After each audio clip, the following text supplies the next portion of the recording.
their action. We were talking earlier about Mahdi Hashi, how this young man refused to work for the security services, refused to spy on his community, and then disappeared for 3 months. The Home Secretary took his citizenship away, and now he's turned up mysteriously in America, where he's been charged under terrorism legislations and laws.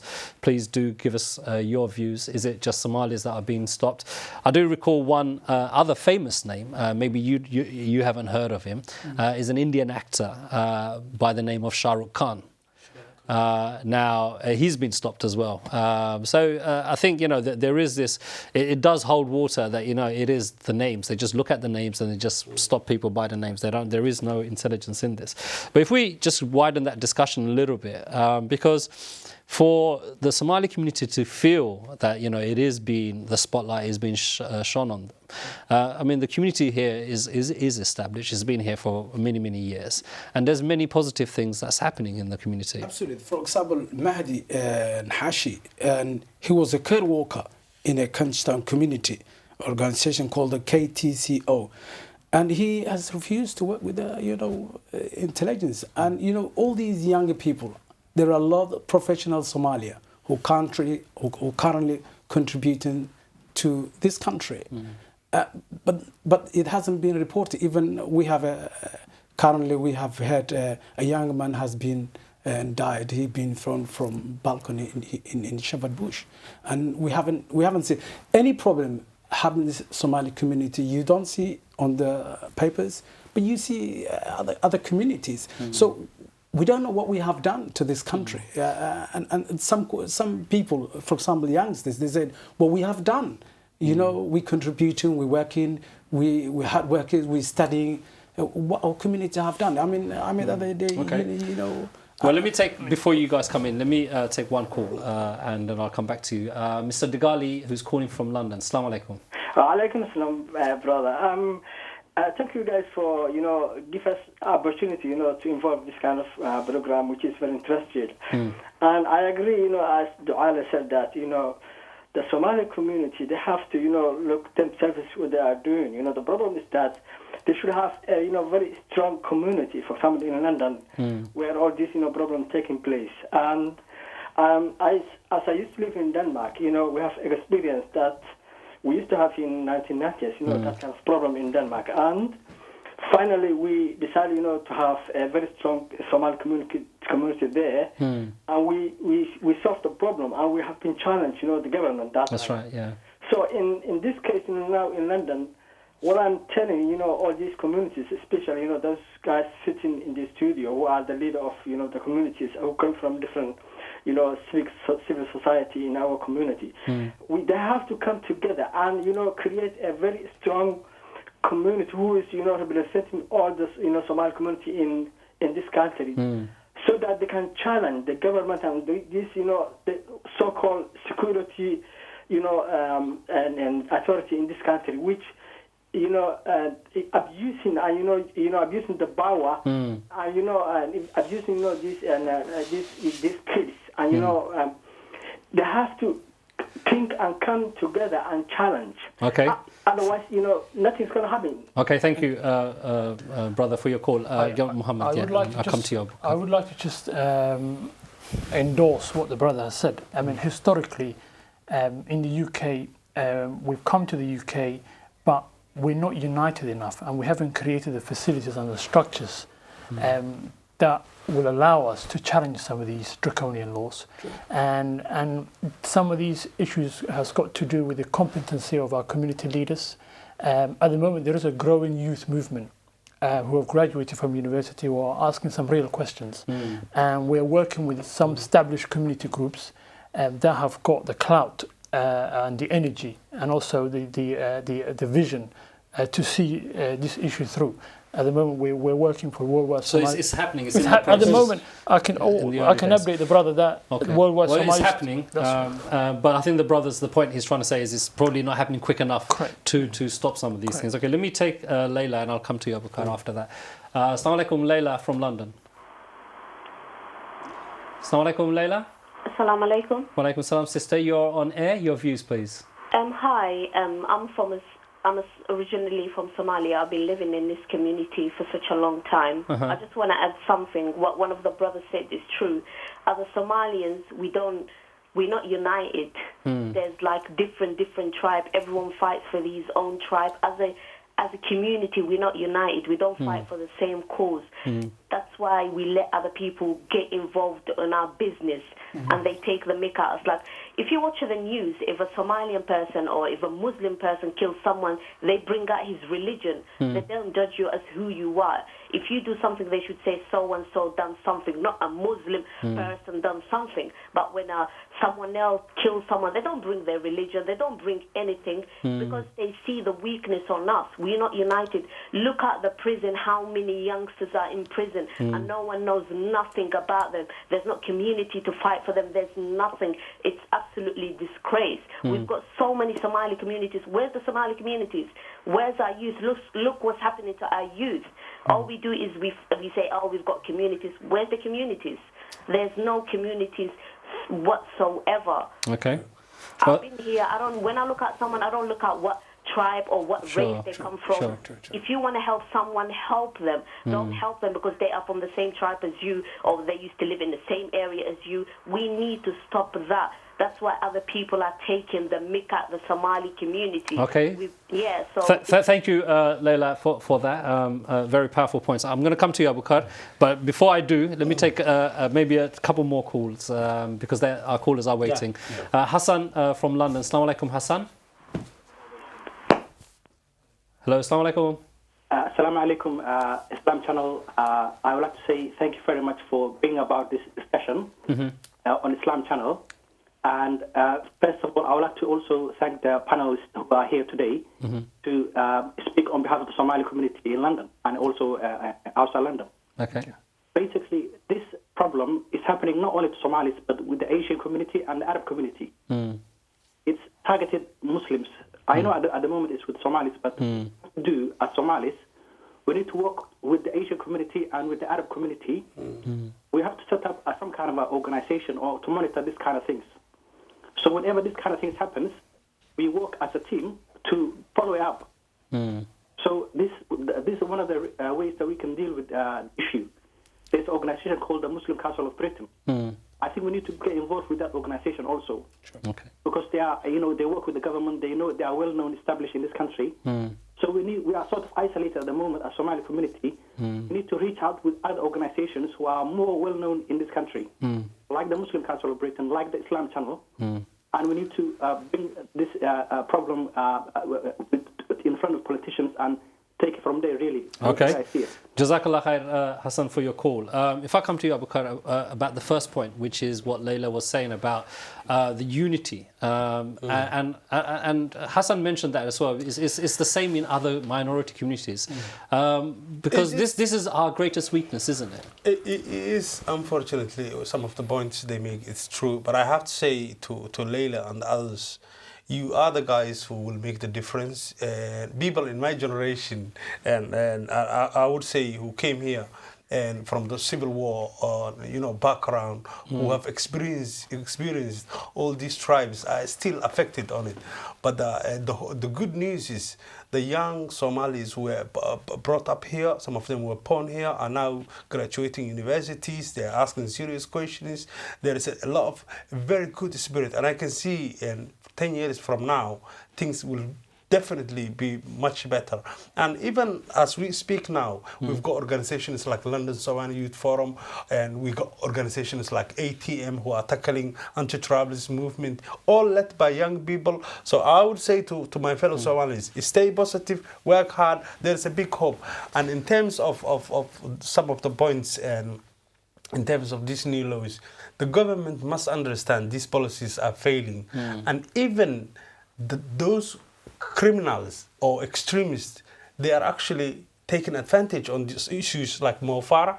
like the issues of the young man who have been taken to America, they will say, people, look, we told you so. Yeah. They don't care. They don't even need evidence to. So actually, by these aggressive laws, it's giving tools and support. Yeah, many people have said that. Yes. One of the key updates. Let me get Mohammed on the other point, because there's quite a few callers waiting, and I want to bring them in. Go ahead. The other point, which is, yes, the ball is rolling, there is work, but are you working with the wider Muslim community? I mean, I'll give you an example here. At the moment, in response to these cases, we have set up. We are planning a conference sometime February, and we all Somali organisations are getting together in one particular format, showing unity and speaking on the same voice, same tone to government, saying this is not good enough, and we want the policymakers and politicians to be there so that they can explain their actions to the people in order to reassure them.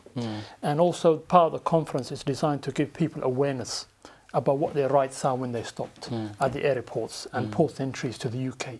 So there are some activities that we've got planned, and we're also working with caged prisoners and also Liberty to So see. you are building, That's right. building We are that building wider the connection. relationships. Okay, Duale, before you come in, let me take maybe a couple of calls and then I'll come in, inshallah. Hopefully you will remember your points. I believe Ahmed from London is online. Assalamu alaikum, Ahmed. Assalamu alaikum, Ahmed. Wa alaikum assalam wa rahmatullah. You're on air, brother. Your views, please. Yes, brother. First of all, I would like to thank Islam Channel and the panel here, who I know most of them, for this special program. I thank you very much for this. What I was going to say basically has been said already. This is not an issue just concerning the Somali community in general, but this is just a wider Islamic, Islamophobia, if I call it. Because there's different Muslims being targeted all over the world because of their name and religion.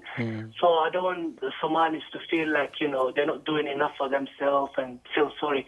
This is happening all over the world. So I think that the Muslims in general need to come out more and explain themselves that they have nothing to do with this, what's happening, this terrorist organization or these links, and we have nothing to do with this. We are peaceful religion, and, we need to explain ourselves more. Muslims are not... So we need to engage with the wider community more than we are at the moment. Yeah. Okay. Jazakallah khair, Ahmed, for your views there. Let me take one more caller and I'll come back to Duale, inshallah. Let's go to our caller. Assalamu alaikum. Hello, assalamu alaikum. Caller, anyone there? Hello, assalamu alaikum. Wa alaikum salam. Your name? My name is Amin. I'm calling from London. I'd like to thank Islam Channel and all my free bearers from Somalia. Okay, Jazakallah khair. My origin. First of all, I'm actually a British of Somali origin. And I can speak from my personal experience as a British Somali. I'm a Muslim of Somali British origin. I was actually once stopped at the airport and I was asked some, very long questions. And I can just cut the whole story short. Basically, I was asked, how many times do you pray? Where do you pray? Who's your imam and all those kind of things, which I think is typical, profiling. Out of thousands of travelers or, passengers who are coming through Heathrow, which I personally feel to be very wrong as at one point I was actually intending to join the Metropolitan Police as a young Somalian officer, but to be honest with you, when I saw the things on the ground, that really put me off, and such things could turn someone to, go the other way or maybe become even an extremist or something like that, which is not really good, and I think that we need to change their stance. That's definitely. And they need to get sort of like, the community, and what they basically need to do is they need to interact more with the community. Okay. The Muslim community. Okay, Jazakallah khair, for your views. And I think just is a prime example of the impact of this legislation. Yes. I want to tell my fellow Somalis, wherever they are in the world, we have established last year this organization called Somali Unity Council. The aim we build this organization is to become first the voice of the people, and to unite all Somalis and to remove this disease of tribalism. Majority of my fellow colleagues who work with this organization, our aim is to bring all parts of Somalis and all disputes and all the wars and unnecessary wars, killing between the Somalis, this rift of tribalism. We want to remove these diseases until you are brothers. You have one tongue, one language, one appearance, and one deen. So leave all these diseases and let's, this is the first thing. The second thing, brothers, we can't complain all the time to the other nations. The Muslims, they have to rectify their problems. Look in Pakistan, look in Afghanistan, look in Somalia, look in Yemen, all those countries where the Muslims, we all the time blame the West and intelligence, where the Muslim leaders. Look in how the war now going into in Syria. That's right. There are 60,000 Muslims has lost. Saudi Arabia is there. They got everything. The Qatarians are there. Where is the Muslims part to play to bring peace in the Muslim? Where is it? I mean, we can't blame all the time the West. That's We have to blame. If we really blame sincerely as a Muslim people and rectify our problem, we shouldn't have this problem. And I really blame the Somali leaders today because. But who are the leaders? I mean, it's easy to just say it's the leaders' fault, but we make the leaders, don't we? When you have a proper leader, when you speak. When you are not looking for only dunya, money, and you're not looking for fame, but you are sincerely want to work for these people, you are responsible. David Cameron is responsible for this country, for United Kingdom. If he makes a mistake, he's been put in prison on the court. But the leaders of the Muslims, they have no responsibility. There's no responsibility. Just to add and also clarify a few points. This issue is historical. The roots of the problem go back. I mean, for most Muslim problems go back in their own countries, and they have a historical in nature. But the key point is here: we're here at the moment, and we're British citizens, and we want the same right, the same justice applied to everyone. And at the moment. When I said the tactics being used at the moment is actually defeating the objectives and alienating young, moderate Muslims, was the prime example of the young guy who wanted to join the police. But now, because he's been stopped and he's been put off. Well, and especially the questions they were asking him. I mean, the issue is there is a responsibility on the government and the policymakers to look into these issues. Absolutely. Well, let me bring in a few more callers and then I'll get you to respond. I believe Jimmy is calling from London. Assalamu alaikum, Jimmy. Hello, hi. Assalamu alaikum, brother. Alaikum salam. Thank you very much for giving me this opportunity, Islam Sure. Channel. Actually, my name is Jamal, but they call me Jimmy. I'm originally from Apologies Yemen. for that, Jamal. Yes. Right. I'm a Somali, a mad person. I love the Somalis. I don't know why. I love them. I feel like I'm one of them. But the problem is, my brothers and sisters, Somalis, I mean, they've got one problem. They are very, very nice people, and they are more nice people. But the problem is, the bad people are really dwarfing them, and those lazy people who chewing the jobs are the ones who are really getting them down. And I know the gentleman in the middle is one of the real people who's fighting the judge. But they are dwarfed by these people, I'm sure. But they are nice people. There are so many nice people, but these nice people are really shadowed by these people. Anyway, coming to my next point, I disagree with many of your callers. They say that the Somali people, the Somali organization, they need organizations. Believe me, the Somalis, they are not short of organizations. They have charity organizations in hundreds. But the problem is, I work with them as a volunteer, so many charities. The problem is, each of them, they open these charities for a silly purpose sometimes, just to get his tribe or families into the country and give them some kind of status. They are not serious about these organizations. They have no objection. It's very serious for the Somali community. So believe me, I work with them as a volunteer. Okay, thank you, Jamal. Yeah, Jazakallah khair. I think that's a very valid point, and I will, Abukar, you have to answer this because he did point you out. But let me go to Hamza, who's calling from Zambia, on the line. Assalamu alaikum, Hamza. Wa alaikum salam. You're on air, brother. Your views, please. Okay. Wa alaikum salam, brother. How are you? Alhamdulillah. I think there's a delay. Yeah, no problem. But I would like to talk about, every problem has solution. I'm talking to the Somalian community in UK. Every problem has a solution, and the solution is that a strong community.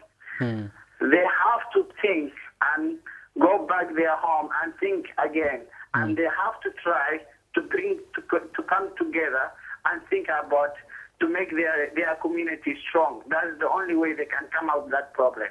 Good night. Thank you. Jazakallah khair for that. We've got a tweet which is from Mohammed, who's saying, are Somalis unfairly targeted under UK counter-terrorism laws? And he says, no, Muslims are generally. And that's some of the points. But Abukar, I think I should let you answer the caller we had earlier. I do understand some of these concerns, but I like to always stay positive. There is a big hope back in Somalia. Things are getting better. A lot of diaspora are going back.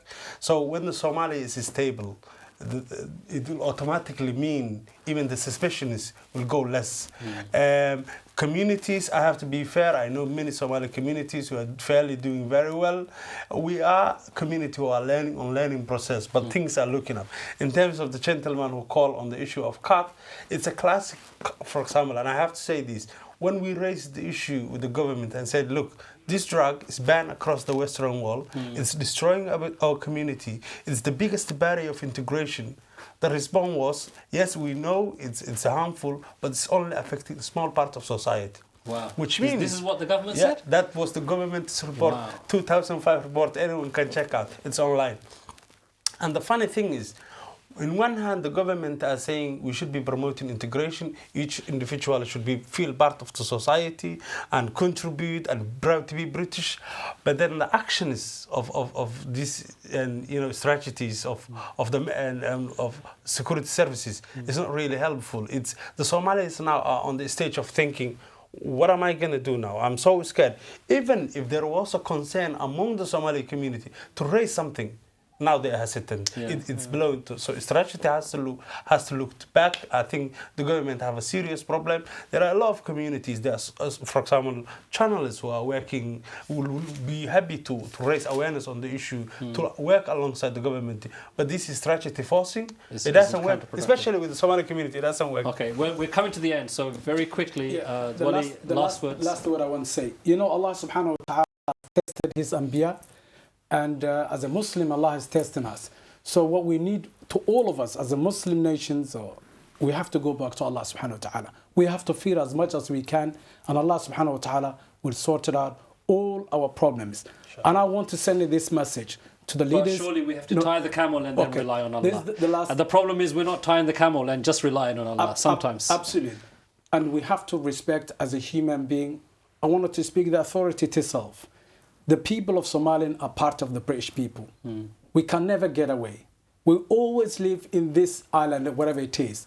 But we are asking to the British government to respect the young Somalians who are contributing this country, who might become one day the Prime Minister of this country. Definitely, why not?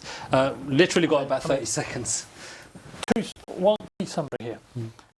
If we stay silent on this issue, then the policy will be more aggressive, and young people will deviate into other criminality or other issues. So what we're saying now here is the time to speak out. And if anyone's got concerns about this issue, they should contact London Somali Youth Forum, www.lsyf.org.uk. Okay. At the moment, we're monitoring the cases. Okay, Jazakallah khair. We've got quite a few tweets. We couldn't read all of them out, but Abdullahi Salah is saying Farah should have pulled out his gold medal and let that do the talking for him, which he did, and I think which is what got him to get back into the country. Sorry we couldn't take all the callers. Thank you for your views, and inshallah I shall see you next week with another program. Take care. Assalamu alaikum.